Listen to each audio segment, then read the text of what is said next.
Craig Kingsley, class of 2007. Fairfield native Craig Kingsley got a break, literally, that turned his athletic fortunes around. Unable to play baseball for Fairfield Prep because of a fractured hand, he turned to track and field, and everything fell into place. He exceeded a fine career with the Jesuits with an even better one for Brown, and then trumped it all with a berth on the 2012 Olympics as a javelin thrower. At Prep, Kingsley ran hurdles and did the high jump, but later added the javelin after his hand had healed. He was named All-State in the decathlon, high jump, and javelin throw. Kingsley became a 4-time Ivy League champ and a 3-time All-American in javelin throw for Brown. He also won the 2010 NCAA title in the javelin. An injury prevented him from defending his title in 2011, but he wound up qualifying for the Olympics the following summer by excelling at the Olympic trials. He made it to the qualification round of the men's javelin, but although his toss of 78.18 meters was the longest by any American, he did not advance to the next round. Kingsley was named the head women's track coach at Brown in 2023. Craig was probably the most gifted athlete I ever coached. He was endowed with speed, agility, and coordination, and that made my job as coach of the field events easy. He broke the school records in the hurdles, high jump, decathlon, and javelin. But most importantly, Craig was self-motivated, an artist and a perfectionist. In a track meet, the athlete in the field events is looking to demonstrate mastery of his art and achieve a personal best. He is not simply trying to win. Body and mind have to perform as one. That's what an artist does. That was what Craig was able to do. Craig learned everything he could about the events he entered. He practiced religiously and did drills to make sure his body was getting into the right position to explode. I would very often come to practice and find him doing an amazingly good drill for the high jump or hurdles that he found in a book, online, or learned from a competitor. And he would be teaching it flawlessly to underclassmen. He was a real student of each event, a perfectionist. But in a meet, he was able to forget all of the study and preparation, let go of any thought of extra effort and control, and let the body and mind perform the art. He knew when to be a perfectionist and when to be an artist. It's hard to find that in a high school athlete. Now, he had done the hurdles in the indoor season, but nothing in the outdoor season. So when he came out, he said, "Is there any other event I could try?" I said, "Try the javelin." He told me he played center field and probably had an overhand motion. So from there, the first time he threw 100 feet. In a week, he was up to 125. In 2 weeks, he was up to 145. By the time we got to the end of the year, he was up to 187 feet. The only thing Craig lacked in high school was strength, and scientific weightlifting makes that easy to acquire with a little guidance. He started lifting in high school, but the guidance for the increase in strength and for important adjustments to his form that were necessary for him to succeed in college on the national level and eventually to succeed in making the Olympic team would come later at Brown University. Fairfield Prep was a nurturing environment for Craig. It certainly contributed to enhancing the studious qualities he showed in learning the field events and to his desire for excellence in everything he did. Prep's environment also contributed to his desire to become a man for others. He was constantly helping underclassmen and showing interest in their progress. He was loved and respected by everyone on the track team, both athletes and coaches. He often told me he wanted Prep to have the best track and field team in the state. He was proud of the Prep track team and of the school. After his participation in the Olympics, Craig has returned to Prep and Prep-sponsored events a number of times to give inspirational talks. My name is David Driscoll, Craig's coach, teacher, and friend, and it is my honor to present Craig Kingsley, class of 2007, for enshrinement into the Fairfield Prep Athletic Hall of Fame.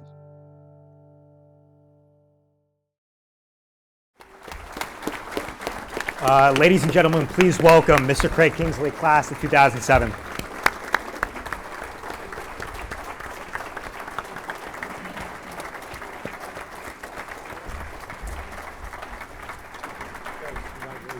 Congratulations, brother. So happy for you. Great night. We'll do a quick pick here, I think, first. You tell me what to do. Giant thing here. Guys on 3, 2 and 3. Thank you. All right.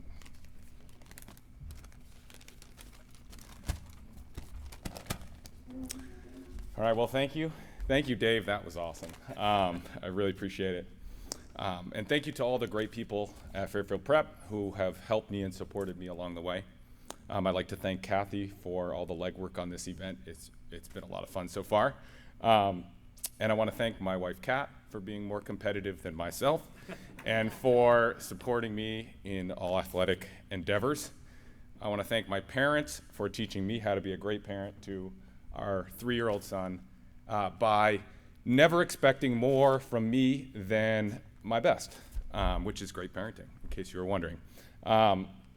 Thank you to my dad for being a track fan on essentially day one after an abrupt change from baseball and basketball. He'd coached me for many years, and within a month he had spreadsheets on all the kids in the state of Connecticut and their decathlon potential. And so not for pressure, just in excitement, you know? So I really appreciate that. With that kind of support, it's hard not to go far. I want to thank my cousins and my aunts and uncles for making it a normal thing in the Kingsley family to tenaciously pursue athletic success. I want to thank Coach Ford for instilling in me a love of science and making me believe that I could be a science major in college, which I went on to do.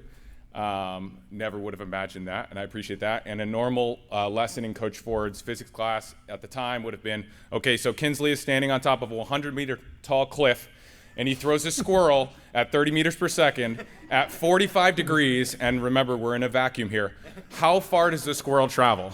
And so, again, it's hard not to like science when that's what your physics teacher is teaching you. Thank you to Ford Sr.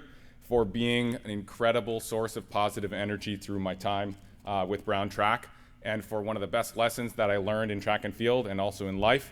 I remember it was decathlon day one, and I was very new to track and field, and I'd been leaning on Dave for essentially all of my coaching. But going into the 400, I talked to Ford Sr., and I said, do I pace myself? Am I trying to save some energy for day 2? We have 5 more events the next day. And he says, listen, Craig, this is what you're going to do. You're going to run until you die.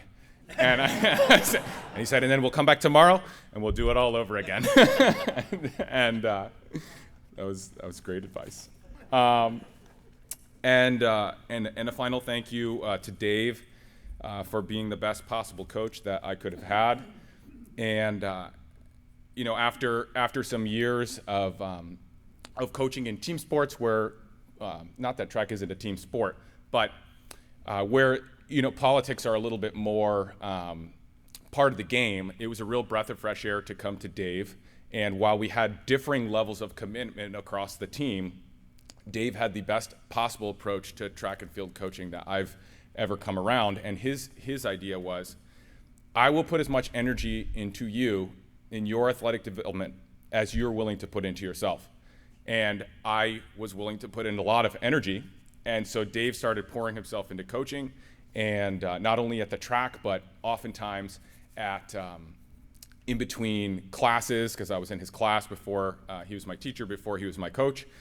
In between classes, during free periods, we'd look over textbooks that he had in his office, and he would be teaching the finer techniques of all the field events.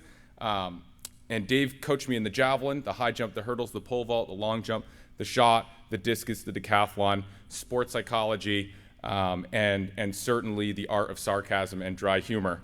I was a student of the sport and ready to learn everything I could from him.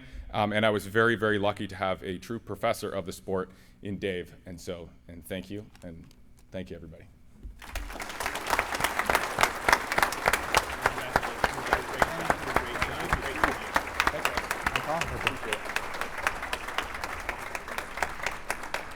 Ladies and gentlemen, this concludes the 2025 Athletic Hall of Fame induction ceremony.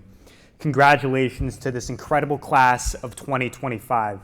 Inductees and families, if you want to come up on stage and take some family photos, please feel free to do so. Also, thank you to everyone for sharing this special event. We all hope you enjoyed yourself. Please feel free to continue to celebrate. Have a great night. Be safe and hail Hail prep. prep.